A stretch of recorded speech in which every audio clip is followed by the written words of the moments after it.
केशवं कृष्ण दामोदरं रामनारायणं जानकी वल्लभं।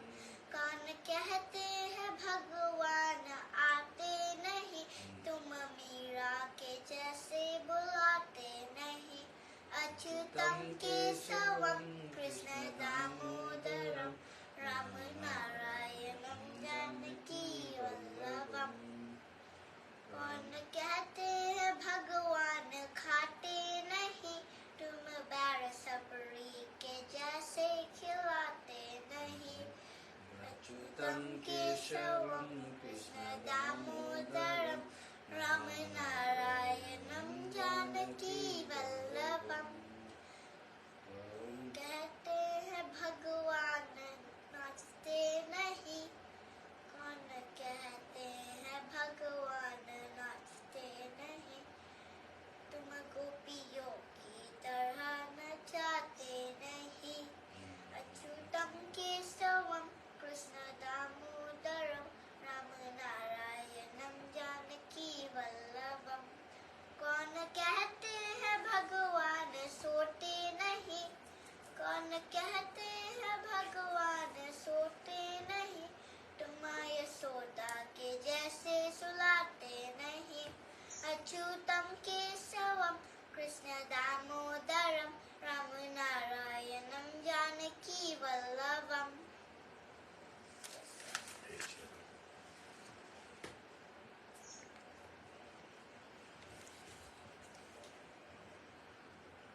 आइए भक्तजन, हम लोग आज पितृपक्ष का पहला दिवस पे भगवान श्री हरि का ध्यान करते हुए और भगवान श्री हरि का ध्यान करते हुए गरुड़ पुराण का पाठ श्रवण करेंगे। गरुड़ पुराण हमारे 18 पुराण में से एक प्रसिद्ध पुराण है, जिसको ऐसे समय पर, जैसे समय पर पितृपक्ष आदि चल रही है, इस समय पर इसको श्रवण करना, पाठ करवाना बड़ी उचित होता है, क्योंकि इसमें ऐसे पितरों को कैसे हम लोग आदर दे सकते हैं, पितरों को क्या देना चाहिए श्राद्ध समय पर, और कौन पितृ बनता है, क्या कर्म हम लोग को पितृलोक ले जाती, क्या कर्म पितृ से आगे बढ़ा देती है, ये सब बातें को इसमें सुनने को मिलती है। इसमें जो धर्म कांड है, प्रेतकल्प धर्म कांड है, जिसमें ये अंत्येष्टि क्रिया और इसके साथ में जुड़े हुए जो क्रिया विधि है, उस सब विषय के बारे में चर्चा है, मोक्ष के बारे में चर्चा है, उसमें लिखा है। इससे गरुड़ पुराण तो बड़ी विस्तार है, हर एक देवताओं के विषय में इसमें है, लेकिन जो भाग इसका विशेष करके मनुष्य का जन्म और उसके साथ साथ में उनके कर्म के हिसाब से मोक्ष मिलना, सद्गति प्राप्त करना, उत्तम लोक प्राप्त करना, भगवान की लोक प्राप्त करना और फिर दोबारा जन्म आदि विषय में चर्चा है, उसको हम लोग भली भांति श्रवण करें। हरि ओम श्री परमात्मने नमः। ओम नारायण नमस्कृतं नरमेव चैव नरोत्तमं देवी सरस्वतीं चैव ततो जयमाद्रिताहम्। हारं गगन सदर्शं मेघवर्णं शुभागनं लक्ष्मीकान्तं कमलनयनं योगिभिर्ध्यानगम्यं वन्दे विष्णु भवभयहरणं सर्वलोकैकनाथनं। वासुदेवसुतं देवं कंसचाणूरमर्दनं देवकी परमानन्दं श्रीकृष्णं वन्दे जगद्गुरु। श्रीकृष्णं वन्दे जगद्गुरु। श्रीकृष्णं वन्दे जगद्गुरु।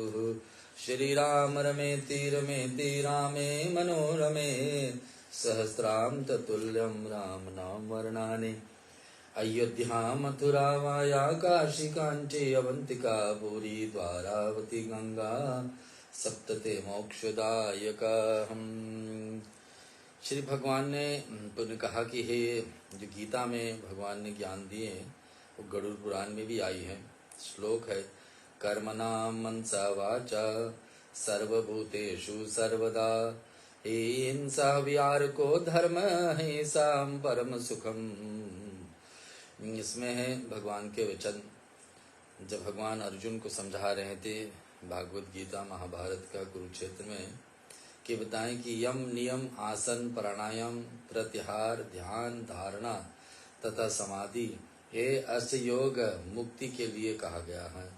शरीर मन और वाणी से सदा सभी प्राणियों को हिंसा निर्वित रखना चाहिए कि शरीर से हम अपने मन से अपने वाणी से किसी को हिंसा किसी को हानि करने का विचार ना बैठे और ना हो हमसे तो ही उत्तम, क्योंकि अहिंसा से परम धर्म और उसी से परम सुख मिलता है। किसी को हानि नहीं पहुंचाना ही सबसे बड़ा परम धर्म मनुष्य का है। किसी को विषय में बुरा सोचना भी बड़ा पाप है और नहीं सोचना तो बड़ा पुण्य है। सदा सत्य और प्रिय वचन बोलना श्री कृष्ण का उपदेश गीता में और दोहराते हैं गरुड़ जी से भगवान विष्णु। सदा सत्य पे प्रिय वचन बोलना, कभी भी अप्रिय सत्य नहीं बोलना, प्रिय मिथ्या वचनों पे भी नहीं बोलना चाहिए। यही सनातन धर्म है। क्या धर्म है कि सत्य पे रहना, जो है सो वैसा ही उसको लेना। सत्यम ब्रूहातोम प्रियम ब्रूहात ब्रूहात सत्यमा प्रियम प्रियम च नान्यतम ब्रूदेश धर्म सनातनाहम। 84 लाख 8.4 मिलियन तरह का जीव जंतु, यह बलपूर्वक दूसरे के द्रव्य को अपहरण करना सत्य है और इसके विपरीत आचरण करना अर्थात कभी भी चोरी न करना असत्य है। सत्य कार्य चोरी कभी भी नहीं करना चाहिए, क्योंकि असत्य चोरी ना करना ही धर्म का साधन है। यच्च द्रवान पांचरानम चौर्यात देहम बलेन वाह सेन तस्याम चरमते धर्म साधनाम। सदा और सभी अवस्था में कर्म मन और वाणी द्वारा मैथुन का परित्याग कर देना चाहिए। मन से वाणी से शरीर से हमेशा हमेशा और असत्य को हटा देना चाहिए। आपत्ति काल में भी इच्छा पूर्वक द्रव्य ग्रहण ना करना चाहिए। अपग्रहण है प्रत्यपूर्वक परिग्रह को परित्याग करना चाहिए। सोच 2 प्रकार का है, ब्रह्म और अभ्यंतर। मृतिका और जल आदि के द्वारा ब्रह्म योम भाव शुद्धि द्वारा अभ्यंतर सोच होता है। कर्म मन और वाणी से हरि का स्तुति नाम सिमरन पूजा कार्य हरि के प्रति अनिश्चित भक्तों को ईश्वर चिंतन कर देना चाहिए। तो हम लोग ये 3 रूप से भक्ति पूजा भी करते हैं और मन से अच्छे भक्ति के विचार आए और सचमुच में शरीर से करें, मुख से वाणी से मंत्र वाणी से ही पाठ को श्रवण बोलें। तो कर्म मन और वाणी से और भक्ति को ईश्वर चिंतन करना चाहिए। स्वस्तिकासन और पदासन अर्धासन आदि आसन कह गए। अपने शरीरगत वायु को नाम प्राण है, यह वायु के निरोध का प्राणायाम कहा जाता है। इंद्रियों आसक्ति आदि विचरण करते हुए उनके विषयों से निर्वारित करना चाहिए। गीता का सार भगवान श्री कृष्ण का। और आई कहाँ से? गरुड़ पुराण से बता रहे। तेज मंडल से मध्य में शंख चक्र गदा तथा पंचधारी चतुर्भुज कौस्तुम्भी शरीर विभूषण वनमाली वास्तुओं में जो ब्रह्म अधिष्ठित है मैं वही हूँ, श्री भगवान बताते हैं। तो इस बात को लेकर के गरुड़ पुराण का महात्म पे हम लोग चलते हैं। गरुड़ पुराण का सुनने का महात्म। हे रुद्र, भगवान श्री हरि कहते मैंने गरुड़ पुराण का यह सार भाग आपको सुना रहा हूँ। इसको मोक्ष प्रदान करने वाला जो व्यक्ति इसको सुनता है सही उचित समय पर। में पुराण सुनने का भी नियम होता है कि अगर जो संकल्प लेकर श्रवण करें तो अलग फल है, लेकिन संकल्प लेकर उसी समय श्रवण कर सकते जब कोई परिवार के हिस्सा शरीर छोड़ते हैं, अन्यथा ऐसा समय पर पितृ श्राद्ध आदि। यह विज्ञा वश सौंदर्य लक्ष्मी विजय और आरोग्य आदि कारक है। एक गरुड़ पुराण सुनने से क्या विद्या ज्ञान की बढ़ंती और यश यानी कि मान सम्मान बढ़े, शरीर में रोग दूर रखें जिस काम में लगे उसमें विजय प्राप्ति हो। ये सब के सब गरुड़ पुराण का श्रवण करने का फल। जो मनुष्य इसका पाठ करता है अथवा सुनता है वह सब कुछ जान जाता है और अंत में उसके वर्णन प्राप्त हो जाता।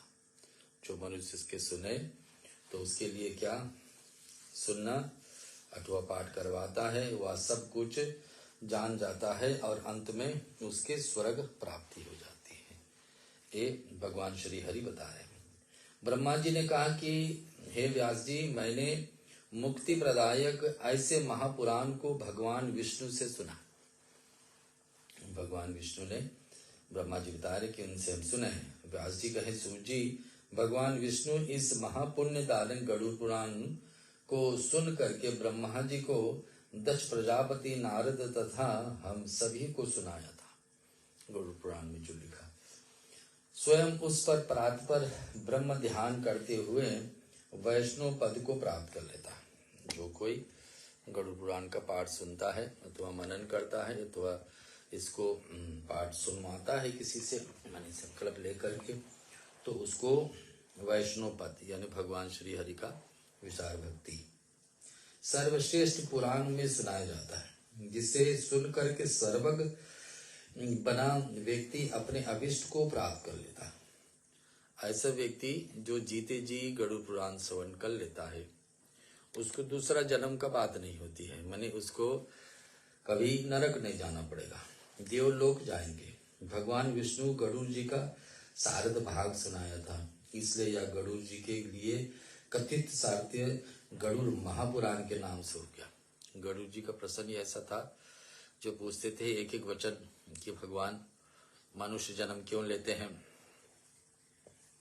और ले करके फिर क्या करना चाहिए, ये सब बातें गरुड़ जी का प्रसंग और कैसे जन्म लेते हैं, आने के बाद में गर्भ में क्या होता है, जन्म लेने के बाद क्या होती है, क्या क्या कर्म उनको लिखा होता है और कैसे ये कर्म को निभा करके फिर भगवान को प्राप्ति। ये सुन आदि शौनक आदि मैंने उस सर्वश्रेष्ठ गरुड़ पुराण को सुना है, जिस शुभ पुराण को भगवान ब्रह्मा से सुन करके बहुत समय पहले मुझको सुनाया था। और फिर इसको सुनने का महात्म श्रवण करने के बाद में पक्षी श्रेष्ठ गरुड़ जी द्वारा कहा गया यह गरुड़ महापुराण धन्य हो गया। गरुड़ जी स्वयं भगवान विष्णु को सवारी है, अब उनको क्या आवश्यकता थी मनुष्य के कल्याण के लिए पाठ को श्रवण करें, लेकिन फिर भी प्रसन्न रखें, तो भगवान को बताना पड़ा यह सबका कल्याण कारक है। जो मनुष्य इस महापुराण का एक भी श्लोक को पाठ करता है, यानी हजारों में संख्या में इनका श्लोक है, कोई एक श्लोक भी श्रवण कर ले वह सबका कल्याण करने वाला। जो मनुष्य इस महापुराण का एक भी श्लोक का पाठ करता है न, उसके अकाल मृत्यु नहीं होती। अकाल मृत्यु यानी दुर्घटना से मृत्यु नहीं होगी। तो हमारे और आपके लिए बड़ी कल्याण की बात है इसमें कि इसको पाठ को श्रवण कर लीजिए। अभी पितृ श्राद्ध चल रही है, आज प्रतिप्रदा दिवस है, 30 सितंबर है। नैमिषारण्य में ऋषियों के द्वारा आयोजित यज्ञ में सुजित महाराज्य से इस महापुराण को सुन करके स्वयं शौनक मुनि उन्हीं गरुड़ ध्वज भगवान विष्णु को कृपा से मुक्ति का लाभ प्रदान करें। अब आया है धर्म कांड प्रत्येक कल्प में श्री वैकुंठ जाने का वर्णन, मरण काल में और मरण अनंतर जीव का कल्याण के लिए विहित विभिन्न कर्तव्यों को बारों में गरुड़ जी के द्वारा किए गए प्रश्न और प्रत्येक कल्प में उपक्रम, ये सारी बातें। तो जैसे लिखा है भक्तजन हम कोशिश करेंगे वैसे ही आपके बीच में सुनाएं, इसमें कुछ अंतर ना करें क्योंकि हमारी मत इसमें आ जाएगी। तो विशेष यही है कि आप जैसे लिखे उसको सुनाएं। ओम श्री कृष्णाय नमः। नारायण नमस्कृतम नैव चैव नरोत्तमं देवी सरस्वतीं चैव ततः जयो मुद्रियते।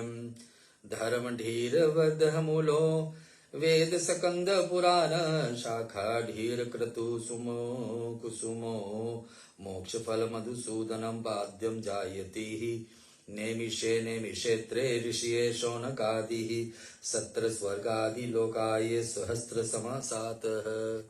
तो आया है वेद व्यास जी जब पूछा जा गया मनुष्य कल्याण के लिए इस बातें को समझाइए कि भगवान क्या चाहते हैं मनुष्य से, तो उसमें आया कि मधुसूदन भगवान ने जब गरुड़ जी को बताना शुरू किए, श्री कृष्ण ब्रह्मादि देवताओं ने भी सभी विशेष जय को प्राप्त हुए।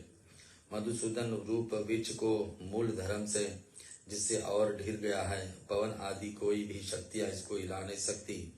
वेद इस वृक्ष के तने पुराने शाखाएं हैं और ज्ञान तप द्रव्य में इसके पुष्प है। तो ऐसा मधुसूदन वृक्ष के आश्रित जीवों में मोक्ष रूप फल प्रदान प्राप्त हो।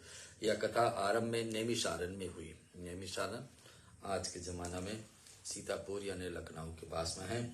वहां पर 88,000 ऋषि एकत्रित होते हैं।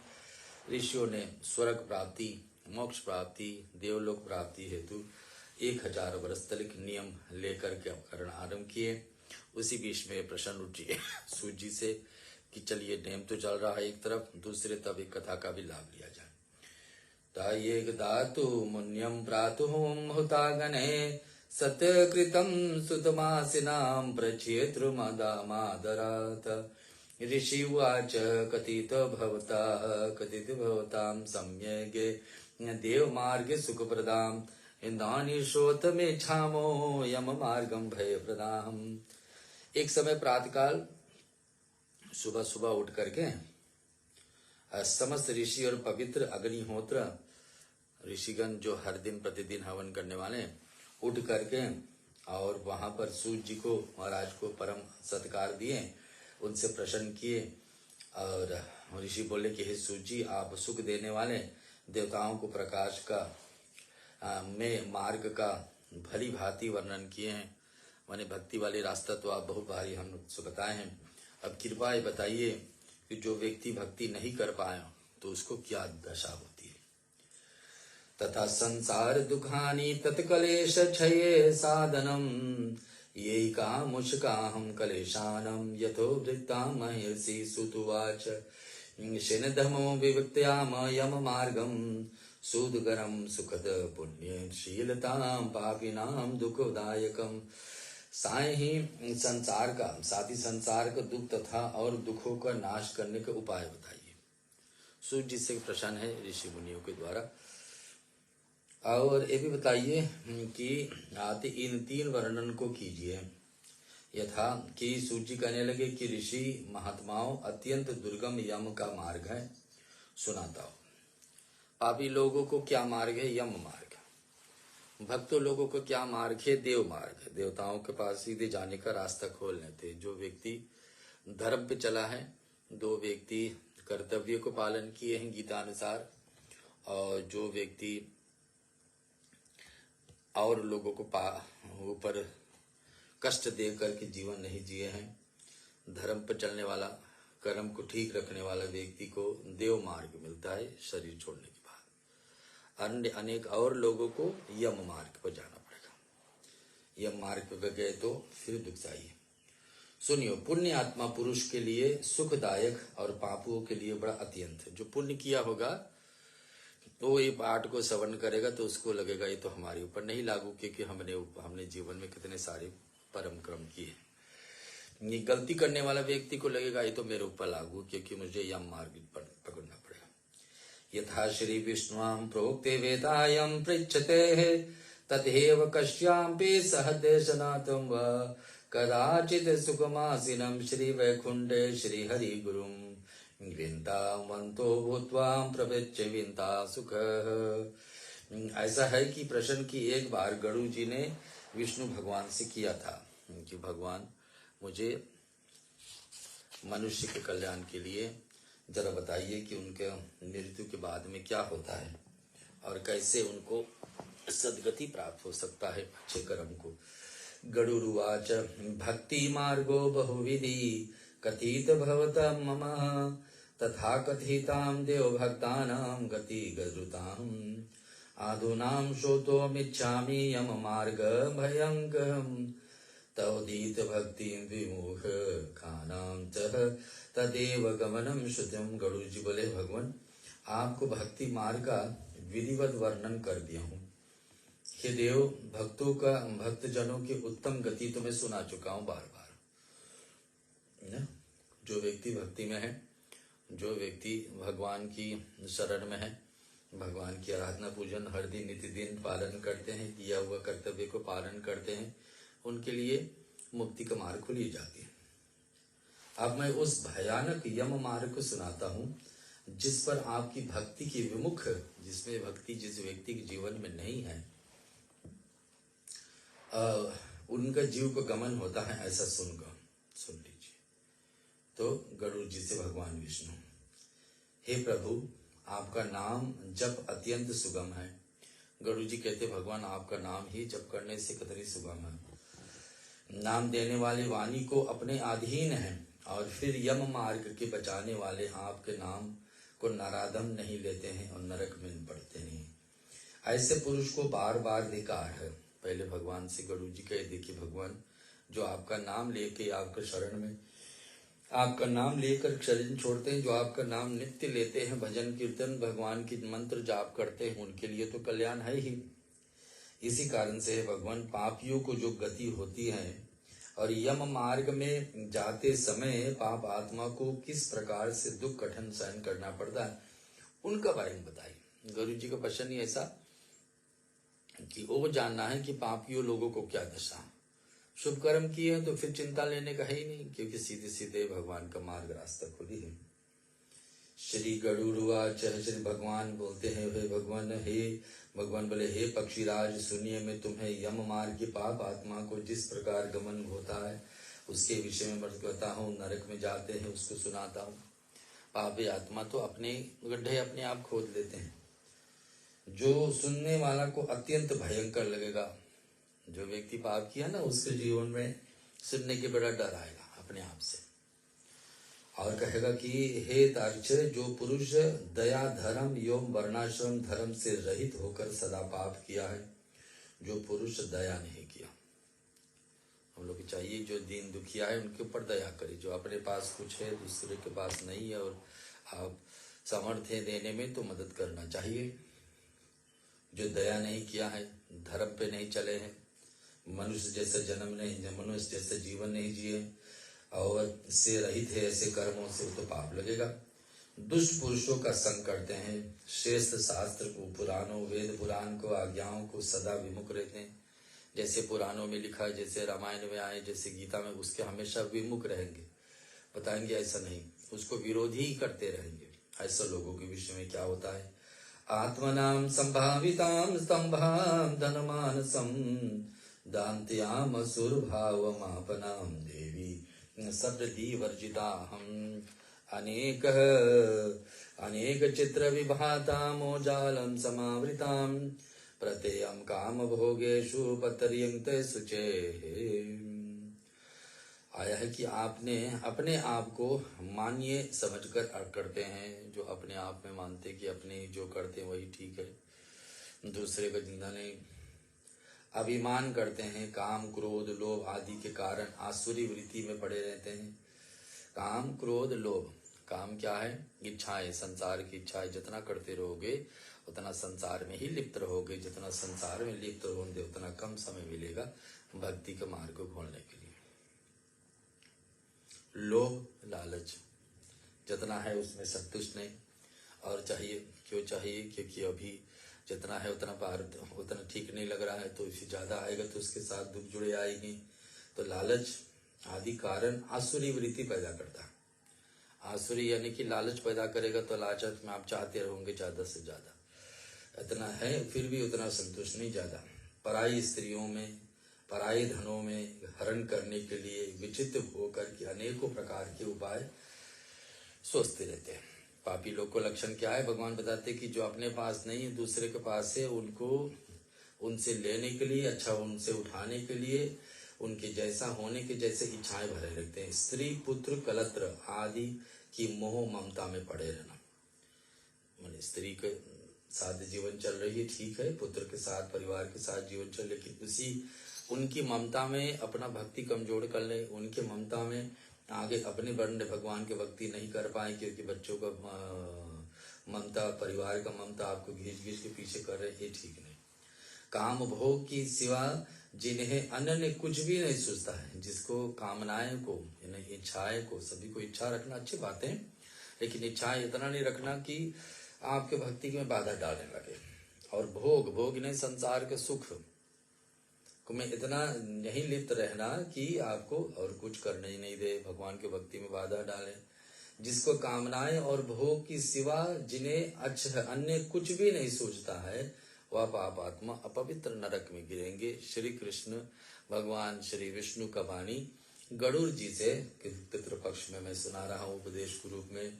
और जो पुरुष आन वान होकर के सदा दुष्ट कर्मों में के बचे रहते हैं, वे परम गति को प्राप्त कर लेते हैं। बता रहे कि जो पुरुष ज्ञानवान होकर के, ज्ञान रख करके ऐसे है कि दुष्ट कर्म से बचेंगे कि हमें कहीं ऐसा ना हो जाए पाप आत्मा। मनुष्य इस लोक में अनेक दुख तो भोगते हैं, परम गति कैसे प्राप्त होगी? जो पुरुष ज्ञानवान है, जो समझ जाता है कि हमको दुख से बचना है और दुख से बचना है कि ऐसा अनंतगामी में यम यातना करना पड़ेगा। जो मनुष्य बुरे कर्म में लगे रहेंगे, अंत में तो यम यातना है, क्योंकि गीता का दूसरा अध्याय कह देती है कि हम लोग को बचे रहना चाहिए दुष्ट कर्मों से, और इसमें से नहीं बचेंगे तो फिर पाप में लगे रहेंगे। पाप तो फिर हमको गिराएगी, नरक में कभी न कभी ले जाएगी। पापी पुरुष को इस लोक में जिस प्रकार के दुख प्राप्त होता है, गुरु जी उसे ध्यान देकर सुनिए। फिर दुख भोग कर को मृत्यु में फिर आ जाएगा। कि पापी लोग को क्या है, जाएंगे भगवान के लोग पहुंचेंगे, अपना समय बिता करके फिर वापस आना पड़ेगा। तो यही तो है भगवान बता रहे कि यम मार्ग कि आए जीवन में कुछ अच्छे कर नहीं पाए, शरीर छोड़े, फिर गए, फिर आ गए। तो पापी पुरुषों को इस लोक में जिस प्रकार से दुख प्राप्त होता वो भी मैं बताता हूँ। कौन कौन दुख कैसा व्यक्ति को कब मिलेगी वो भी भगवान यहाँ हम लोग को बता देंगे। क्या किसमें? गरुड़ पुराण में सुना रहा हूँ आपको, पितृपक्ष श्राद्ध में इस गरुड़ पुराण को। पापी पुरुषों को इस लोक में जिस प्रकार दुख प्राप्त होता है उसे सुनो। फिर दुख भोग करके जब मृत्यु प्राप्त होता है और जिस प्रकार से यम यातनाएं प्राप्त होते हैं उसको मैं सुना रहा हूँ, सुनो। भगवान कहने लगे जो कुछ अथवा बुरे जो भी कर्म जीव ने पहले जन्म में किया है, उन्हीं के अनुसार बाल अवस्था, तरुण अवस्था में सुख दुख भोग कर अंत में वृद्ध अवस्था में कर्म योग के कारण उससे कोई न कोई बीमारी उत्पन्न हो जाता। तो यहाँ क्या लिखा है? जो कुछ भी बुरे और अच्छे कर्म हम लोग पारद में कब होता है? पिछले जन्म में किए हैं, उन्हीं के अनुसार इस जीवन में हमारे बाल अवस्था जो थी, बालक अवस्था, फिर तरुण अवस्था, यूथ बनेंगे, फिर अंत में वृद्ध अवस्था में हो जाएंगे। हम लोग आप जीवन जी रहे अपने पिछले जन्मों के कर्म के कारण, ये मान करके जन्म जी। इस व्याधि मानसिक पीड़ा के साथ उत्पन्न होकर अथ या महान दुख उठाता है, फिर भी जीते रहने के लिए आशा रखता है, उत्साह देती है, किंतु काल ऐसा है कि बिना सूचना दिए है मूषक की तरह, जैसे एक सर्प के आगे मूषक आ जाए तो सर्प तुरंत भी सोचता नहीं, मूषक को निपट लेता। वैसे हम लोग के विषय में मृत्यु है, काल, जिसका जब समय आ जाएगी तो फिर किसी का रुकावट से रुकने वाला नहीं है। ऐसा उस जीव को दबोच लेता है, वैसे ही काल है। काल का मतलब मृत्यु। ऐसा दशा में भी उसे फिर किसी प्रकार का घर गृहस्थ से वैराग नहीं होता। लेकिन ऐसा होता है कि हम लोग बुरा से बुरा कर्म भी किए हैं ना, और संसार में दुख भोगते रहेंगे, फिर भी वैराग नहीं आएगा। वैराग के मतलब सैक्रिफाइस किसका? बुरी आदतों। जिनका यह पालन करता रहा उन्हीं का आश्रित मोह बुढ़ापे ऐसा बीमारी के स्वरूप में होकर मृत्यु के मुख में पड़ भी जाता।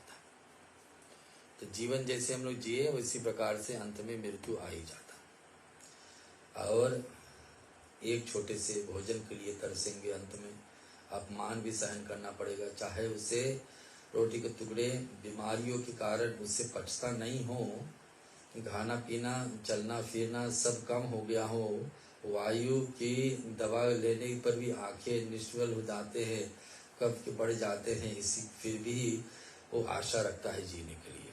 और ऐसा ही माया है भगवान विष्णु का। भगवान विष्णु ही बता रहे हैं कि सबको माया रहता है कि हम जीते ही रहे, चाहे अंत में बीमारी एकदम ग्रसित कर लें।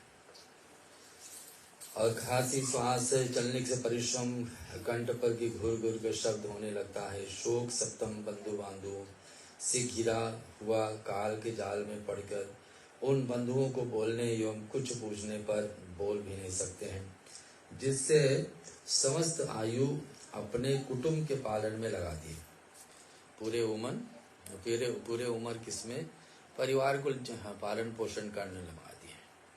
करना चाहिए, कर्तव्य का तो पालन है कि अपने लोगों को जो परिवार की हिस्सा है उनको पालन तो करें, लेकिन कुछ न कुछ हिस्सा ऐसा रखना चाहिए कि समाज के लिए, दुखियों के लिए, भक्ति पूजा के लिए, ताकि जो आपको विशेष कल्याण करे। जो व्यक्ति अपने कमाई से कुछ न कुछ हिस्सा ऐसा नहीं निकालता है गरीबों को भलाई के लिए, संतों समाज के लिए, धर्म के रक्षा के लिए नहीं निकालता है, तो अंत में उसका कमाई तो कहीं अच्छा जगह लगा ही नहीं। तो कहने का मतलब है जिसने समस्त आयु अपने कुटुंब को ही पालन कर दिया, पूरे उम्र निकाल दिए कुटुंब को पालन करने, काम वासनाओं में सदा लिप्त रहा है, जिसने कभी भी अपनी इंद्रियों को नहीं जीता है। इंद्रियों की जीतने वाली बात तो गीता में खूब डट से लिखा है कि कैसे अपने इंद्रियों को बस में करें। 5 इंद्रियां जो है, ज्ञान इंद्रिया है, हाथ से, कान से सुनने का, आँख से, नाक से ना, और जिह्वा से, ये जो 5 कर्म इंद्रिया है, 5 ज्ञान इंद्रिया है, इसको कैसे काबू में रखना। जो व्यक्ति नहीं काबू में कर पाया और मनमानी करते ही रहेगा, जैसा मन चाहा वैसे करते रहेगा, तो धीरे धीरे अपना पाप का घड़ा बढ़ाते रहेगा। गरुड़ पुराण बता रही है कि किसी भी अपने इंद्रियों को नहीं जीता ऐसा पुरुष मरते समय 100 भिक्षु के काटने के समान यातना से भोगता हुआ मूर्छित होकर अपने भाई बंधुओं को रुदन करते हुए प्राण त्याग देता। ऐसा व्यक्ति 100 भिक्षु, 100 छोटे छोटे जीव काटने के, जैसे एक साथ में काटे कितना दुख पड़ता है, वैसा दुख पड़ेगा अंत में और प्राण त्यागेगा। मृत्यु के समय गरुड़ जी ऐसा विलक्षण होता है कि दृष्टि देवी से हो जाती है, जिससे सब जगत का स्वरूप दिखाई देने लग जाता है, मुंह से भी कुछ बोला नहीं। ऐसा लोगों में जो जीवन भर पाप किए, अंत में कुछ बोला नहीं जाएगा, मुख से वाणी निकलेगी नहीं, सब इंद्रियों नाश हो जाती है। जो कहा जाता है गरुड़ पुराण में एक जगह लिखा है ना कि कान से सुनने की शक्ति सबसे पहले कमजोर होती है ना। एक ऐसा है कि कान में उंगलियां डाल करके आप अपने आप से बात करें और सुनाई ना दे, तो समझना कि 6 महीने के अंदर मृत्यु की संभावना है। तो कहने का मतलब है जो 5 इंद्रियां हैं, इसमें कान की शक्ति सबसे पहले हीन हो जाएगी। यहाँ सब इंद्रियां नाश हो जाती, चेतना जाती जलती है। ऐसे समय यमदूतों के समीप आने पर प्राण निकल जाते हैं। जैसे यमदूत आते हैं ना, प्राण निकल, उससे पहले ही पाप आत्मा के प्राण बहुत दुख दे दे करके निकलती हैं। एक क्षण का समय उनको एक कल्प के समान मिलता है। या पापी 100 वृक्षों के कांटे के समान पीड़ा, मृत्यु के समान अनुभव करता रहता है। क्या होता है कि मृत्यु के समय पापी को 100 वृक्ष के काटने के समान पीड़ा होती है। मृत्यु के समय मुंह में अजाग और जहाग फैल जाता है, लार निकलने लगता है शरीर से। ऐसा पापी लोग का लक्षण है। इसी प्रकार पापी के प्राण वायु अधोर द्वार से निकलते हैं। शरीर में कितने द्वार हम लोग का? 9 द्वार। 2 आंखें, 2 कान, 2 आंखें और 2 नाक, 1 मुंह, 7 द्वार ऊपर का, 2 द्वार नीचे का। तो नीचे के द्वार से भी किसी लोग का प्राण निकलते हैं। तो किनके निकलते हैं? यहाँ भगवान कह रहे हैं जो जीवन में ज्यादा पाप किए हैं, ऐसा लोग को प्राण वायु अधोद्वार से निकलते नीचे के द्वार से। वहां उस समय यमराज के 2 महाराज भयानक दूत क्रोध से लाल होकर बड़ी बड़ी आंखें निकालकर नमी हुए, हाथ में यमपाश बांधे होते और बांधते हुए मारने पर दंड के लिए तीक्ष्ण नुकीले दांतों को काट काट के शब्द करते हैं। यमराज के दूत तो पहले से आ ही जाते हैं। मृत्यु के समय सभी को पता है, हमारे और आपका आखिरी सांस कहाँ रहेगी, कब रहेगी और कैसे होगी, ये यमराज को पता है, और ब्रह्मा जो सृष्टि को बनाने वाले उनको पता। ऊर्ध्वकेशो काक कृष्णो वर्क तुंडम नखायुधे सस्त्यम त्रसत हृदय नाशः नाकृंद मूत्र विवचति अंगुआस्ता मात्रः पुरुषोऽहं कुवर्ण कले रवातः तदेव गृह्यते तदेर्वन्यामे पश्यन्त सय्यक ज्ञानहं। लंबे लंबे ऊंचे उठे हुए बालों वाले काक पक्षियों के समान अत्यंत काले पुरुष और टेढ़े मुड़ी वाले ऐसे हाथों में पैर पे रखने वाले नखूनों से हथियार की भांति दिखा दिखा कर डराते हुए आते। यमदूत को आना भी पापी व्यक्ति के पास बड़ा भयंकर होता ना, आते हैं बड़े भयंकर रूप धारण करके आते। क्यों से आते हैं यमराज के दूत? कैसे आएंगे हम सुनेंगे।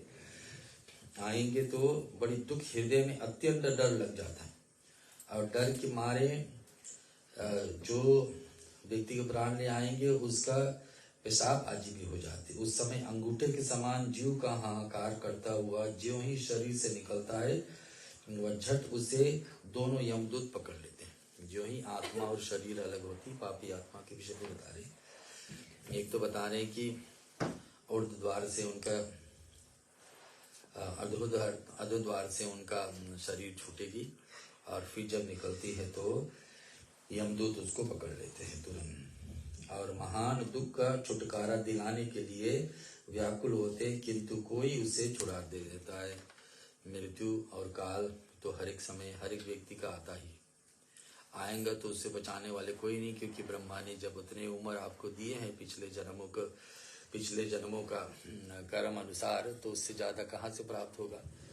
तो यहाँ श्री हरि विष्णु का बताया हुआ बातें, ज्ञान उपदेश गरुड़ जी को जो दोहरा जा रहा है, तो बता रहे कि पापी आत्मा को परलोक दुख का वर्णन कहते हैं।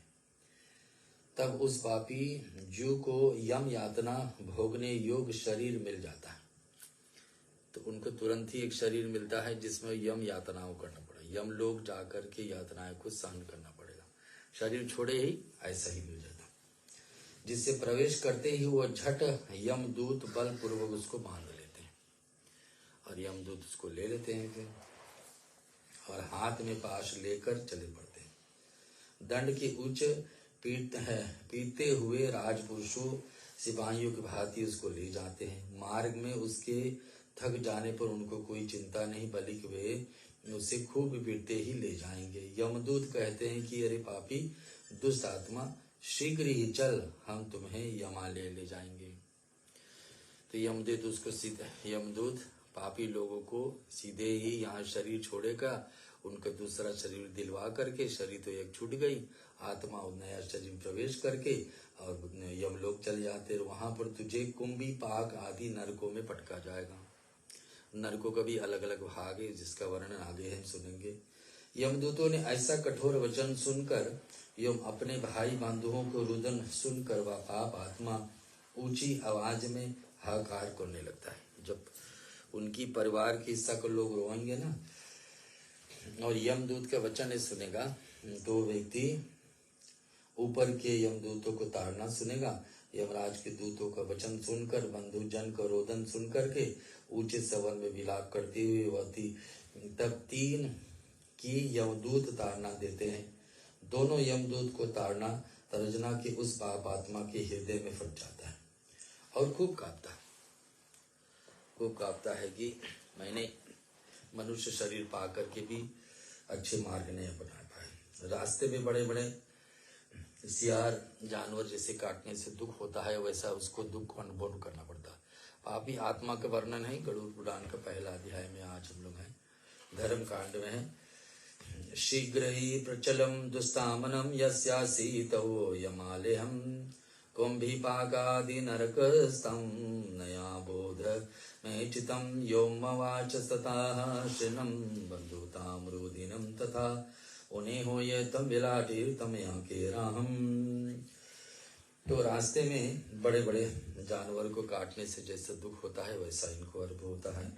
भूख प्यास अत्यंत व्याकुल होती है और ऊपर से सूर्य की तीन चक्कर पड़ती रहती है। मार्ग में अग्नि के समान बालू बढ़ती है।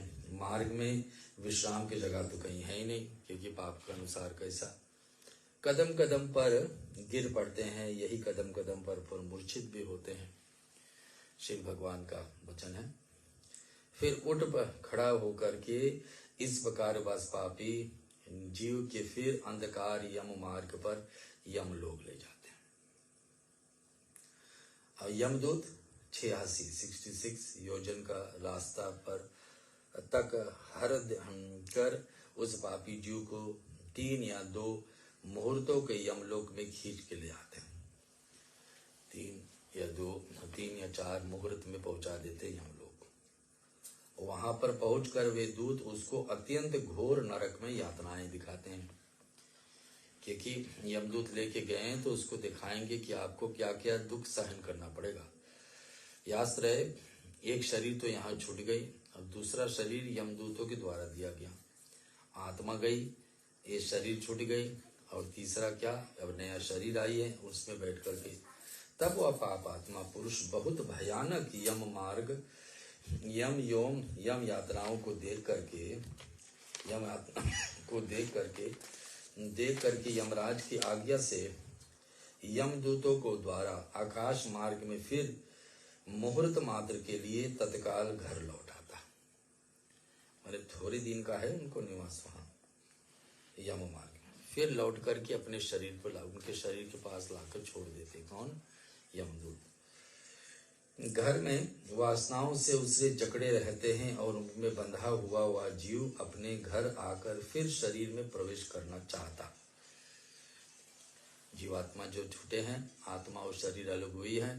पापी आत्मा के विषय में वर्णन है और गरुड़ पुराण का पहला अध्याय ऐसा ही है धर्म कांड में।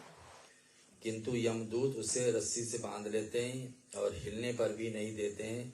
इसका दशा को देखकर वह रोता है और वह भूख प्यास से दुखित होता है। पुत्र आदि संबंधी उससे पिंडदान अगर तो करते हैं। इसी कारण से कहा जाता है कि कोई शरीर छोड़े तो तुरंत ही विधि विधान आरंभ कर देना चाहिए, ताकि जिस दिन दाह संस्कार हो उस दिन 5 पिंड तो पड़ी जाएगी, 5 पिंड तो पड़ेगी, और 5 पिंड पड़ गई तो कम से कम उसको पाने के लिए कुछ न कुछ उपाय तो बन जाएगा। तो अगर जो 5 पिंड नहीं पड़ पाई तो भूख प्यास से तड़पते रहेगा, ऐसा लिखा है गरुड़ पुराण में। और ये मैं आपको सुना रहा हूँ पहला अध्याय ही। भजन थोड़ी देर और हमारे साथ रुके रहिए, ये पहला अध्याय को हम अंतिम तक पहुंचाएंगे, फिर कल आपको राह देखेंगे। मुहूर्ता मात्र चरितम यम विचम भये गुपुमान समायम समदूते पुनरो याति खेचरा आज्ञम वासानवय देवमीचन यमनुगेहे धृते प्राशेन रुदति श्रुतिदम्यां परिपीडताम्। जब वह महापात्मा पुरुष बहुत भयानक यम यातनाएं को देखकर यमराज की आज्ञा से यमदूतों के द्वारा आकाश मार्ग में फिर मुहूर्त मात्र के लिए तत्काल घर लौट करके आता है। घर आने पर फिर वही शरीर में प्रवेश करना चाहता है। बस संभव तो है नहीं, शरीर और आत्मा का संबंध एक बार ही अलग होता है। जब वो अलग हो गई तो फिर दोबारा जुड़ने का है नहीं। और इसी से कहा है, देखकर रोता हुआ भूख प्यास से दुखी होता है। पुत्र आदि संबंधियों उसे पिंडदान देते हैं। पिंडदान जैसे शरीर छोड़े उसी दिन हो जाए तो बड़ी उत्तम है।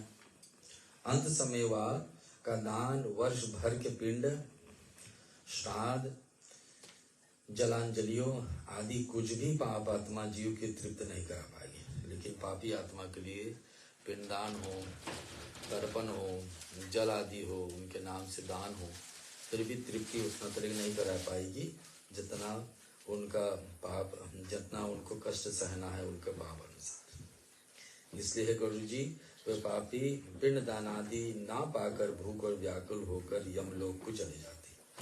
भुक्ते पिंडम सुहृदत्तम दानम चतुर्कालिम तथापि नास्तिकाम सर्तयंत्रम त्रितानः याति नापातकी पापिनाम नोपितसाम दानम साधम जलांजलि अत श्रद्धा कुलैः यान्ति पिंड दान भोजयति। भरवेति प्रेत रूपासे पिंडदानम विभजनाम अकलशाम निर्जलायम तो भ्रूमते बहुदेखिताहम्। ओम नाभ्ययुक्तम श्रियते कर्म कल्पकोटिशेतम अभूयक्तयातनाम चतुर्माह मनुष्यम लभते नहम। और जो पिंड दान आदि से तृप्त नहीं हुए हैं, अब मरने के अनंतर जिनके लिए पुत्र आदि संबंधी पिंडदान अन्नदान कुछ भी नहीं करते, वह आप आत्मा तो फिर मर करके प्रेत रूप में जा सकता है। पिंडदान से कम से कम हम लोग ये भक्ति जान आता है कि पिंडदान से कम थोड़ा तृप्ति तो मिलेगी। कष्ट पूरा तो नहीं दूर कर पाएंगे, लेकिन थोड़ा तृप्ति तो प्राप्त होगी। और एक कल्प तक अत्यंत दुखी हुए निर्जन वन में भ्रमण करते हैं। तो ये अच्छे हम लोग के सनातन धर्म में कम से कम ये साधन बनी है कि पिंडदान हो। पिंडदान जिसका कुछ नहीं होता है वो तो निर्जन वन में भ्रमण करते रहते हैं, क्योंकि जो करोड़ों वर्ष बीतने पर भोगों को बिना कर्मों को नाश नहीं करते हैं और पापी जीवों को लिए यम यातनाओं को पूर्ण युत से भोग लिए बिना मनुष्य जन्म फिर नहीं मिलता है। कि पापी लोग ऐसा ही जन्म कर जनवन में कर्म किए हैं तो फिर पुनः उनको जन्म नहीं मिलना है। दगायुत यतो पिंडानुम दिनेशुम दशो द्विजः प्रत्येतम विवृते चतुर्भागे खगोतम भाग्यम दो देह संपुष्टिम दो भूत पंचके तृतीयम यम दूतानाम चतुर्थे सौपी जीवती। इसी कारण से गरुड़ जी मरने के पश्चात अथवा संबंधियों को चाहिए कि उसके लिए 10 दिन तक प्रतिदिन पिंडदान करें। तो 10 दिन का विधि विधान तो यहाँ बना है कि 10 दिन में उसको नया शरीर की प्राप्ति होती है। तो प्रतिदिन पिंडदान करना चाहिए। इससे यह पिंड केवल मृतक को नहीं मिलता है, जो 10 पिंड मिलेगी महात्मा को जो शरीर छोड़े है 10 दिन के अंदर, उनको कितकों को मिलना है। दगायुसम अथो पिंडानाम दिनेषु दशो द्विजः प्रत्येतम विभंजने चतुर्भो चतुर्भाग्ये खगोतम भाग्यदम तु देहस्य पुष्ट्यम दा भूतम पंचके तृतीयम यमदूतानाम चतुर्थे सोपी जीवता। उन्होंने उनमें से 2 भाग 5 महाभूतों को बन जाती हैं। ये जो पिंड निकलते हैं हम लोग बताए थे आपको, 5 पिंड तो अंत्येष्टि के दिन पर निकलती है, एक अस्थि प्रवाह पर, और फिर 10 पिंड ऐसा 10वां दिन पर। ये जो 16 पिंड इसको बताते कि मलिन षोडशी यानी कि सीधा प्रेत के पास चली जाती। लेकिन इसका भाग कैसा बने सुनेंगे। उनमें से 2 भाग 5 महाभूतों से बने हुए देह के पुष्टि के लिए बढ़ जाती हैं। शरीर का नया शरीर का निर्माण के लिए बन जाती है 10 पिंड। तीसरा 1 भाग यमदूतों के लिए बनती है। चौथा भाग होता है वह प्रेत को चली जाती है, स्वयं उस आत्मा को न। अहोम अरोषातम नवभिः प्रेतः पिण्डमामयितहं शिष्य संपन्नं देहस्य दशमे बलम् आयुताम् जगदेह देव पुण्य देहं प्रयुतते खगः अस्त्रमातां भूमानयेन पृथ्वीयुक्तो व्युष्टपार्श्वाम्। 9 दिन पर्यंत पिंडदान करते रहते पर वह प्रेत के लिए पिंड शरीर बन जाता। तो शरीर इनको कैसे बनेगी, पिंड शरीर बनती है। और पिंडदान उसमें से पिंड शयन करने से फिर समाप्त हो जाती है। गरुड़ जी सुनो, भगवान विष्णु गरुड़ जी को समझा रहे हैं कि व्यक्ति पापी आत्मा जब शरीर छोड़े हैं, पहला अध्याय है धर्मकांड का गरुड़ पुराण से, तो उनको क्या दशा, पहला शरीर अग्नि में तो भस्म हो गई, फिर पुत्र आदि बंधुओं द्वारा दिए पिंड से पिंड शरीर उत्पन्न होता है। यह शरीर एक हाथ पर का ही होता है। इसी के द्वारा वह जीव यमलोक के शुभ और अशुभ फलों को भोगता है। हाथ के बराबर न, जिससे अपना अपने हाथ है उसके बराबर एक नया शरीर मिलती है। जिसमें आत्मा अभी तक जो भटक रही जाकर के उसमें प्रवेश करती है, इसी के द्वारा वह जीव यमलोक और शुभ और अशुभ फल को भोगेगा। जो हाथ के बराबर शरीर मिली है उस आत्मा को, जो पापी विलोक से निकले हैं। प्रथमेयां पिंडयस्य मूर्धां प्रजायतं ग्रीवां सकंदोदित्यं तृतीयं तेव भवेत् चतुर्थेन भवयतिस्त पंचमानमाभिरुतं च षष्ठेन च कटिः गृहे सप्तमाथिकतनी भवेत है। पहले दिन का पिंड से पिंड शरीर का सिर मस्तक बनता है। फिर 10 दिन का पिंड है, उसमें से पहला दिन का पिंड से जो नया शरीर मिलने वाला उनका सर बनेगा पहला दिन। दूसरे दिन का पिंड से ग्रीवा एवं सकंद बनता है। तीसरे दिन का उनका हृदय बनती है और चौथे दिन का उनका पीठ का भाग बन जाएगा। और इसी प्रकार से पांचवें से उनका नाभि और छठे के कंठी और गुर्वे बने हो जाएंगे। सातवें दिन का पिंड जो है वो जंघा उत्पन्न होती है। आठवें दिन का पिंड से दान से उनको जानू होते हैं और नवम दिन का पिंड से उनका पांव बन जाएगी। दशम दिन का पिंड से दान से चौथा त्रिदेही हो जाती है। इसी प्रकार से पिंड शरीर, जैसे एक बच्चा गर्भ में आता है तो 10 महीने में जन्म तलिक एक एक अंग महीने महीने पे आते हैं और मजबूत होती जाती है, वैसे ही शरीर छोड़ने पर 10 दिन के अंतर ही उस आत्मा का एक नया शरीर का निर्माण हो जाते है। इस प्रकार से पिंड देह को पाकर वह खूब और भूख प्यास से युक्त एकादश यानी कि 11वां और द्वादशा पिंडों को भोगता है। फिर 11वां दिन का नियम सुनेंगे। त्रयोदशाम हेदानाम प्रेतो यात्रम यमः किक्करे तस्मनं गरेः वज्जयते तः को गृहेत यो मर्कटः षडः शीतिः सहस्रीनि योजनानां प्रमाणाम यम मार्गस्य विस्तारो बिना वेतरणीम खगः। इसके अनंतर वह प्रेत 13वें दिन तक बंधे हुए बंदर की भांति बंधा हुआ यमदूत के साथ अकेला ही यम को मार को निकलता है। तो ऐसे पापी लोगों का वर्णन पहला अध्याय गरुड़ पुराण में है। आज पितृश्राद्ध का पहला दिवस पर आपके बीच में ही गरुड़ जी ये अकेला ही जीव को तो जाना है। शरीर कैसे प्राप्त हुई? 10 दिन तक जो पिंड बनी, ये 10 दिन दिवस पर 10 पिंड, 5 पिंड शरीर छोड़ने पर, 1 पिंड शरीर अस्थि प्रभाव पर, ये षोडशी पिंड हुई। षोडशी मलिन षोडशी कहा जाएगा इसको। सीधे सीधे आत्मा का छोड़ने का उनकी प्राप्ति। हे गरुड़ जी, अब यमलोक के मार्ग में सुनिए। यम मार्ग वैतरणी नदी को छोड़कर 86,000 योजन का है, जिसको पहले सुन चुके हैं। अन्यांतिम यो प्रेतो योजनानां शतिद्रियं चक्राशीर्षयतं सप्तम दिवां रात्रेण गच्छदेः अवमाकृतनेः कर्म आतिथ्यः कर्मशो मार्गे पुराणी मानि षोडशः प्रयाति धर्मराज्य संभव पादकी जनाः। तो यह प्रेत 200 योजन के हिसाब से प्रतिदिन चलता है। 200 योजन पहुंचना है यमलोक और पूरे 1 वर्ष लग जाती है। इस प्रकार से 42 दिन में यमलोक पहुंचता है। मार्ग में 16 पुरी पार करके उनकी पादकी को धर्मराज के भवन में जाते हैं।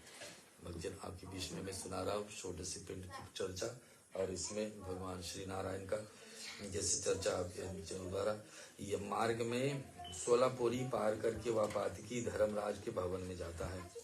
सौम्य सौरीपुर नागेंद्र भवन गंधर्व शैलागमन क्रौंचे क्रूरपुर विचित्र भवन ब्रह्मा प्रदह दुखयम नाना क्रंदपुर सुप्तम रोद्रमयो वर्षाणाम सीता धैर्यत विहित वर्धनम यमपुरी ना जागृते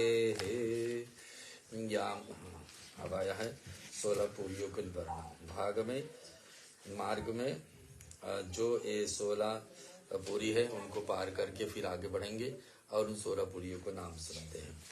पहला आता है 16 पुरियों में नाम अकर्मश है। ये सौम्य पहला पुरी का नाम। ये यमराज के सभा में पहुंच करके धर्मराज के यहाँ और वहाँ पर जो भवन है उनका भाग सुनते हैं। 16 नाम 16 नाम दिए गए, सुन लेते हैं। और 16 पुरियों में के नाम है क्रमशः सौम्य, सौरीपुर, नागेंद्र भवन, गंधर्व, शैलागमन और क्रोंजपुर, विचित्र भवन, बृहदबाद, दुखद, नानकंदपुर, सप्तम भवन, रौद्र और पयोवर्णन, सीधाधर, बहुभीति। इन 16 पुरों को पार करके यमपुरी जाता है। और हम जाते हैं यमपुरी में पहुँचते ही वहाँ पर क्या होते हैं हम सुने हैं। इति श्री गुरुपुराणे सरलशिकायां प्रथमो अध्याय संपूर्ण लक्ष्मी नारायण भगवान की जय। द्वितीय अध्याय गरुड़वाच कृतशय्यमलोक से पंथम भवती दुखद यान्तीं यथा पापस्तन में कथम केशवाः। श्री भगवानुवाच यम मार्ग महादुख ततेन कथनीयम् मम भक्तां तोपीं तच्छयत्रं तव भविष्यासि कंपितां। गुरु जी बोले हे भगवान, यमलोक का मार्ग कितना दुखदायी होता है, कितना दुखदायी है, जिस पर चलकर पापीजन यमलोक पहुंचते हैं। कहा यमलोक का मार्ग, मैंने यहाँ तो सीधा 16 नाम पड़ गए। एक ही पूरी है जहाँ पर यमलोक में पहुँच करके अनेक अनेक दुख को भोगना पड़ेगा। श्री भगवान बोलते गरुड़ जी यमलोक का मार्ग अत्यंत दुखदायी है। मैं तो थोड़ा सा वर्णन किया हूँ आपको। मैं तुमको बताता हूँ कि तू मेरा भक्त है, परंतु सुन करके कहाँ उठेगा। कि व्रियच्छाम्ना त्रसितिं यत्र विश्रामे नरः यास्त्रिमन्मातरं च जानीयतं येन व्रणां समध्यातां न जलं हर्षते कवाति तृष्यां तृप्तुं प्रीते पीवेत तत्यासं साधितां प्रलयांते यथा गग। यह मार्ग ऐसा कठोर है जिसमें मनुष्य को विश्राम करने के शब्द तो है ही नहीं, और किसी भी वृक्ष की छाया भी नहीं है, और ना कोई प्राणों को पोषणहार कुछ अन्न है, कहीं भी जल नहीं दिखाई देगी। जिसने प्यास बुझाए वो जा सकते हैं, और जो वहां पर 12 सूर्य एक समान निकले, ऐसा मार्ग में प्रलय काल के समान, स्कलेशान के समान तपना पड़ता है। हम तिस्मतम गच्छति पापात्मां शीलवातनं पीडिताः कटकैर्विततं नवत्यः प्रीतिं कवचिते सर्पे महर्षि विषे सहिष्यार्थं श्वेतमात्रिते यद्यपि पापकृतं पापमिश्रितं श्रीकृतिं कवचि यदसाहं श्री देविनाहं और तम कवचिकाहं घोरं नास्यं पवित्रेण महतां योजनां सहस्रः द्रियस्य मतराय मत स्मृतमं काकुं कोलुकवटः गृहे सर घाषस्थं सुम्बलं सदावग्निं तत्मेरेशं भिन्न प्रजायते है। भगवान यहाँ बता रहे वहाँ जाते समय शीतल वायु द्वारा पाप आत्मा अत्यंत पीड़ित होता है। मार्ग में कटी और कांटे और बिछे होते हैं। जन में पापी विग जाता है और वहीं पर महाविषधारी सर्प भी लाकर लपेटे जाते हैं, क्योंकि पाप आत्मा का ऐसा ही दशा है। और जैसे मैंने पहले सुने हैं कि एक शरीर तो छूट जाती है, जिस नाशवान शरीर जिसको अग्नि में जलाया अथवा मिट्टी में गाड़ा गया अथवा जल में डाला गया, वो शरीर तो नाशवान है ही, 5 चीजें से बनी, उसको तो अंत हो ही जाती है। लेकिन जो आत्मा निकली है वो आत्मा को एक नया शरीर उनकी हाथ के बराबर वायु के रूप में लेकर चलेगी। हम और आप तो नहीं देख सकते हैं उस शरीर को, लेकिन उस वही शरीर को लेकर के भगवान के लोग पहुंच करके उनकी एक एक पुरियों का नाम जो है ना 16, इन 16 पुरियों में उनकी कर्मानुसार एक एक पुरी में जाना, तो वहां पर दुखदायी। तो इस शरीर को अंत नहीं है, लेकिन कष्ट तो है।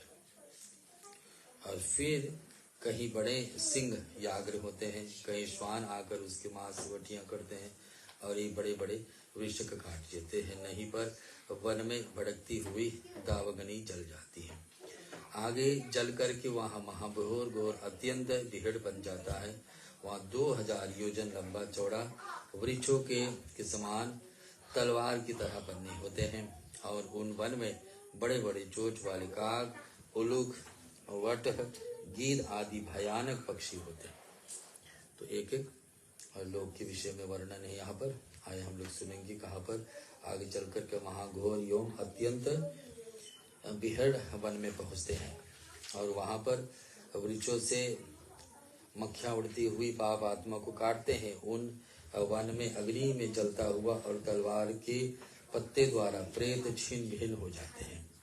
कहीं कहीं अंधकूप में गिर पड़ते हैं तो प्राशों द्वारा यमदूत उसे निकाल लेते हैं। वहीं पर कहीं पर बहुत ऊंचे पर्वतों पर चढ़ करके फिर नीचे गिरते हैं। कहीं तीक्ष्ण शास्त्रों पर और कहीं पर शंकुओं पर चला रहता है और कहीं पर यगद में भयानक नरक में फिसता है। कहीं पर पानी भी बरसती है और कभी भारी कीचड़ में पड़ जाते हैं, कहीं उबलते हुए कीचड़ में भी पड़ते हैं।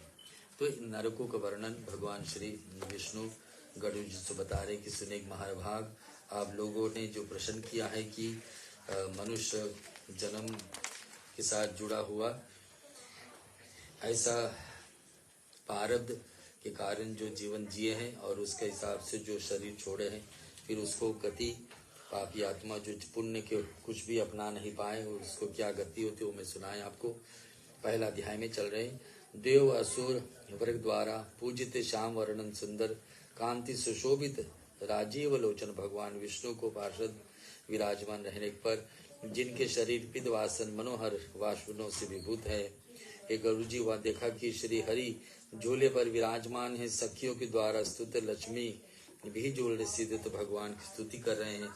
अपने लाल बड़े बड़े नेत्रों से युक्त प्रसन्न मुख देव वाले अधिपति श्रीपति जगतपति यज्ञपति भगवान श्री हरि अपने नंदन सुनंद और अधिप्रधान पार्श्वपदों सुख दे करके थे। उनमें से सिर पर मुकुट, कानों में कुंडल और वस्त्रथल जिससे हरि सुशोभित हो रहे थे। गरुड़ जी से ऐसे भगवान रूप में हो करके उनको प्रश्न सुना रहे थे। गरुड़ जी का प्रश्न और भगवान उसके उत्तर दे रहे थे। उनमें से शरीर रोमांचित हो जाते हैं, उनमें से नेत्रों से प्रेम आंसू भर जाती है जब गरुड़ जी ऐसे वचनों से सुनते हैं कि इतने विस्तार रूप से भगवान ने उनको समझाए। गरुड़ जी कनिल भगवान, आपकी कृपा से मैंने समस्त त्रिलोकी की परिभ्रमण किया है। उनमें से स्थित जगत के सभी स्थावर में चले जाते हैं और इसी प्रकार से है यमलोक छोड़ करके पृथ्वी लोक से सत्य लोक तक सब कुछ मेरे द्वारा देखा जा चुका है। यमराज के विषय में जो चर्चा है, गरुड़ जी ने भगवान विष्णु से कह रहे कि मैंने सब कुछ देखे हैं आपसे, सभी योनियां भी मानवेनियों को भी मैं देखा हूँ। मोक्ष को शुभ आश्चर्य दुख अतः सुकृतियों के लिए ऐसा लोक भी अभी तक बना नहीं है, भविष्य में बनेगा। देवता लोग भी लोग सत्य है। जो लोग पवित्र भारत में की भूमि पर जन्म लेकर निवास करते हैं, धर्म पे चलने वाले होते हैं। देवता लोग से भी स्वर्ग अपवर्ग को फल की प्राप्ति के लिए पुण्य भारत भूमि में मनुष्य रूप में जन्म लेते हैं। गयंती देवाम किले गीतकानी धन्यातम ये भारतम भूमि भागे स्वर्गवपरायं फल जनार्दे भवन्ति भूयो पुरुषाम सुस्वातम। हे प्रभु, आपकी बताया हुआ ये बताने वाली कृपा है करके मृत्यु के प्राप्त हुआ प्रेत किस कारण से पृथ्वी पर डाल दिया जाता है। बता दी कृपा करिए कि मृत्यु के प्राप्त हुआ प्रेत किस प्रकार, उसके मुख से पंचरत्न क्यों डाला जाता है, मरे हुए प्राणी के नीचे लोग कुशा क्यों बिछाते हैं, उसके दोनों पैर दक्षिण दिशा में क्यों रखा जाता है, और मरने के समय मनुष्य के आगे पुत्र पौत्रादि क्यों खड़े रहते हैं। हे केशव, मृत्यु के समय विविध वस्तुओं को दान एवं गौदान किस लिए किया जाता है। ये सब प्रश्न है भगवान से गरुड़ जी पूछ रहे हैं कि क्यों मृतक व्यक्ति को ऐसा जमीन पर डाला जाता है, दक्षिण की तरफ उनका मुंह पड़ती है। केशव, मृत्यु समय विविध वस्तुओं को दान एवं गौदान किस लिए किया जाता है। बंधु बांधवों मित्र शत्रु आदि सभी मिलकर क्यों क्षमा याचना करते हैं, जिसके की प्रेरित होकर लोग मृत्यु काल में तिल लोहा स्वर्ण कपास नमक सप्त धान 7 प्रकार का अनाज है ना, और भूमि और गौ का दान क्यों करते हैं। प्राणी कैसे मरता है और मरने के बाद क्या होता है। उस समय वह आदिवाहिक शरीर निराधारी रूप में आत्मा को वहन करने के लिए शरीर को कैसे प्राप्त होता है। अग्नि देने वाला पुत्र और पौत्र उसे कंधे पर क्यों लेकर जाते हैं, ऐसा प्रश्न है। और उस समय वो एक आहुति देने पर परंपरा कहाँ से चली आई है। कि शव को घृत लेपन क्यों किया जाता है, कि शव के ऊपर अंतिम क्रिया के समय आहुति क्यों दिया जाता है, शव को भूमि स्पर्श किस लिए करवाया जाता है, स्त्रियां उस पर मरे हुए व्यक्ति के लिए क्यों विलाप करते हैं, शव को उत्तर दिशा में यमसूत्र का पाठ क्यों किया जाता है, मरे हुए व्यक्तियों को पीने के लिए जल एक ही वस्त्र धारण करके क्यों दिया जाता है, और उसी समय सूर्य बिंब विच्छिन्न पत्थर पर स्थापित कर यह सरसों दुर्वा और नीम के पत्तियों के स्पर्श से करने का विधान क्यों है, कि जब व्यक्ति को दाह संस्कार करने के बाद में जो व्यक्ति बेटा या पोता कर्म विधि करता है, उनको साथ साथ में नियम सरसों का, दुर्वा का, नीम का पत्ते को कैसे क्या प्रयोग किया जाता है, उनके विधान बताइए। उस समय स्त्री एवं पुरुषों दोनों नीचे ऊपर एक ही वस्त्र क्यों धारण करते हैं, शव को दाह संस्कार करने के पश्चात उस व्यक्ति को अपने परिजनों के साथ बैठ करके भोजन आदि क्यों नहीं करना चाहिए, मरे हुए व्यक्ति के पुत्र 10 दिन तक के पूर्व किस लिए पिंडदान करते रहते हैं, और ये सब बातें हैं।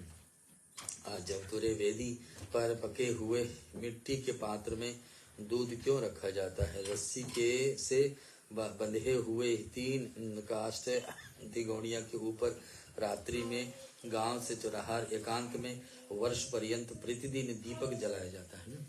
तो अयोध्या शव को दाह संस्कार तथा अन्य लोगों को साथ जल तर्पण क्रिया क्यों की जाती है, क्यों हर दिन प्रतिदिन जो आत्मा शरीर छोड़े उनके नाम से जल देते हैं, क्योंकि आत्मा प्रेत योनि में है। हे भगवान, मृत्यु के बाद प्राणी अतिवाहिक शरीर में चला जाता है, इसलिए उसके लिए 9 पिंड देने के चाहिए, इसका क्या प्रयोजन है, और किस विधान से पितरों को पिंड प्रदान करना चाहिए, और उस पिंड को स्वीकार करने के लिए उनका आह्वान किस प्रकार किया जाता है, एक एक विधान यह भगवान श्री हरि से गरुड़ जी पूछ रहे हैं। देव, यदि ये सब कार्य मरने के बाद तुरंत बाद संपन्न हो जाते हैं, तो फिर बाद में पिंडदान क्यों किया जाता है, पूर्व किए गए पिंडदान के बाद में पुण्य पिंडदान या अन्य क्रियाओं को करने के क्या आवश्यकता है ना, एक बार क्रिया हो जाए फिर उसके विधि विधान पिंडदान हो जाते, फिर आगे क्यों क्या आवश्यकता है, पिंडदान अन्य किसी क्रियाओं को क्या आवश्यकता होती है, भगवान से पूछ रहे श्री गरुड़ जी।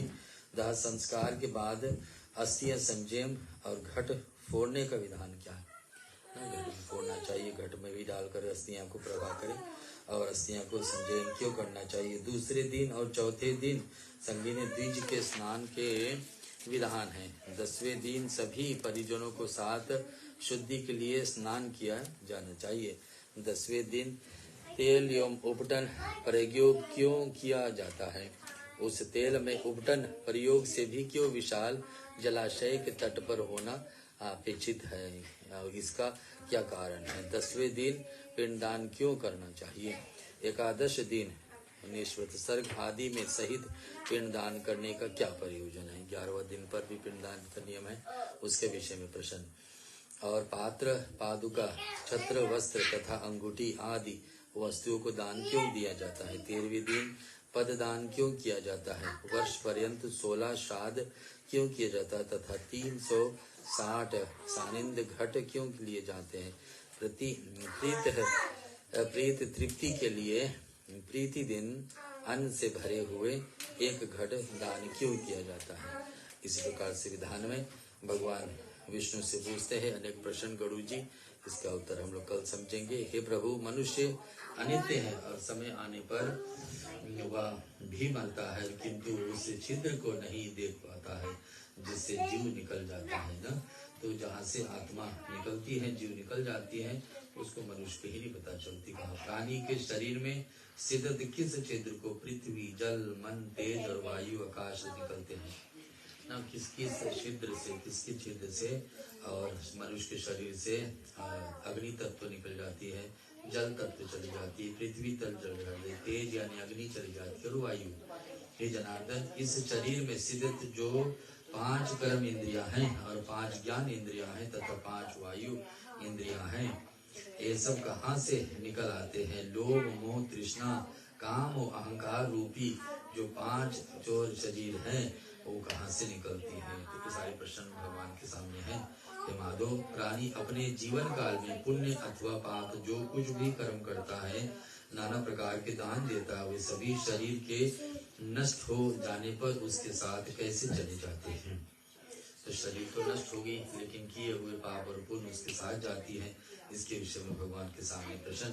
वर्ष के समाप्त हो जाने पर भी मरे हुए प्राणी के लिए सपिंडीकरण क्यों किया जाता है। 1 साल हो जाए, आत्मा वहां पहुंच जाए, फिर भी पिंड क्रिया क्यों किया जाता है। जैसे प्रेत पिंडों में सपिंड प्रेत पिंड मिलन किसके साथ किस विधि से होना चाहिए, किस प्रकार से बताने की कृपा करें। ये सारे प्रश्न का उत्तर हम लोग कल भगवान की बात से सुनेंगे। अभी के लिए भगवान की एक छोटी भजन और फिर मंगलमय आरती। हरि ओम नारायणाय नमः, ऋषिकेशाय नमः, गोविंदाय भ्यो नमः। ओम पराहं कृत्यं भयो शिदिशिपयो दिव्यं धनदिशिपयो धाम पयो स्वस्ति प्रदेश संतो मह्यमः। विष्णुरराटमसि सन्पत्रे विष्णु से विष्णु तवः। नारायणाय नमः, ऋषिकेशाय नमः, गोविंदाय भ्यो नमः। ओम श्री नारायणाय नमः, ऋषिकेशाय नमः, गोविंदाय नमः। अधरं मधुरं वदनं मधुरं नयनन मधुरम हसितम मधुरम हृदय मधुरम गमनम मधुरम मधुराधिपतेरखिलम मधुरम वचनम मधुरम चरितम मधुरम वसनम मधुरम वलितम मधुरम चलितम मधुरम भ्रमितम मधुरम मधुराधिपतेरखिलम मधुरम वेणु मधुरा रेणु मधुरा पानी मधुरम बाधव मधुरम नित्यम मधुरम सखयम मधुरम मधुराधिपतेरखिलम मधुरम गीतम मधुरम पीतम मधुरम भूतम मधुरम सुतम मधुरम रूपम मधुरम तिलकम मधुरम मधुराधिपतेरखिलम मधुरम करणम मधुरम कर्णन मधुरम हरणम मधुरम समरम मधुरम वमितम मधुरम शमितम मधुरम मधुराधिपतेरखिलम मधुरम गजा मधुरा माला मधुरा यमुना मधुरा वीची मधुरा सलिलम मधुरम कमलम मधुरम मधुराधिपतेरखिलम मधुरम गोपी मधुरा लीला मधुरा युक्तम मधुरम भुक्तम मधुरम दृष्टम मधुरम शिष्टम मधुरम मधुराधिपतेरखिलम मधुरम गोपा मधुरा गाओ मधुरा इष्टिम मधुरम सृष्टिम मधुरम दलितम मधुरम बलितम मधुरम मधुराधिपतेरखिलम मधुरम मधुराधिपतेरखिलम मधुरम ओम त्र्यंबकं यजामहे सुगंधिं पुष्टिवर्धनम् उर्वारुकमिव वन्दनाय मृत्युर्मुच्यमामृतात् ओम त्र्यंबकं यजामहे सुगंधिं पुष्टिवर्धनम् उर्वारुकमिव वन्दनाय मृत्युर्मुच्यमामृतात् ओम त्र्यंबकं यजामहे सुगंधिं पुष्टिवर्धनम् उर्वारुकमिव वन्दनाय मृत्युर्मुच्यमामृतात् ओम सर्वेषां स्वस्तिर्भवतु सर्वेषां शान्तिर्भवतु सर्वेषां पूर्णं भवतु सर्वेषां मङ्गलं भवतु सर्वे भवन्तु सुखिनां सर्वे सन्तु निरामया सर्वे भद्राणि पश्यन्तु मा कश्चित् दुःखभाग् भवेत् ॐ असतो मा सद्गमया तमसो मा ज्योतिर्गमया मृत्योर्मा अमृतं गमया ॐ पूर्णमदः पूर्णमिदं पूर्णात् पूर्णमुदच्यते पूर्णस्य पूर्णमादाय पूर्णमेवावशिष्यते ॐ शान्तिः शान्तिः शान्तिः त्वमेव माता च पिता त्वमेव बन्धु च सखा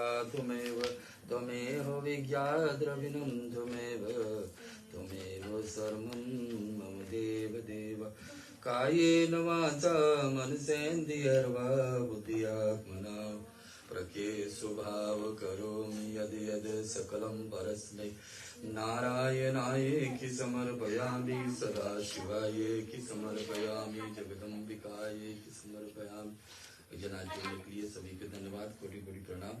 कल फिर ऐसा ही धर्म कांड का गरुड़ पुराण से दूसरा भाग लेकर के आपके बीच में ऐसे ही पूरे 15 दिन 14 अक्टूबर तक आपके बीच में शाम के समय पर लेके आएंगे और हमारे साथ जुड़े रहिए। और सुबह के बेला में तो तर्पण का विधि है, तो तर्पण में भी शामिल हो जाइए। काले तिल चावल कुशा का पौधे मिल जाए और जल लेकर के फूल सुपारी पान आदि लेकर संकल्प लेकर के सारे परिवार के साथ जो लोग शरीर छोड़े सभी के नाम से तर्पण सुबह में और शाम का गरुड़ पुराण का हाथ जोड़ने के लिए सभी के